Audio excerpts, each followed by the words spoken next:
మాట పలుకు తెలియనిది మాటున ఉండే మూగమది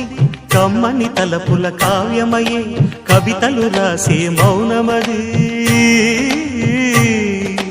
రాగల రోజుల ఊహలకి స్వాగతమిచ్చే రాగమది శృతిలయలరగని ఊపిరికి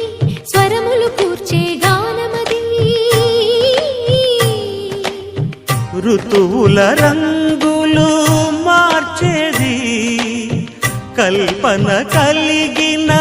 మది భావం బ్రతుకును పాటగా మలిచేది మనసున కదిలిన మృదునాదం కలవనిది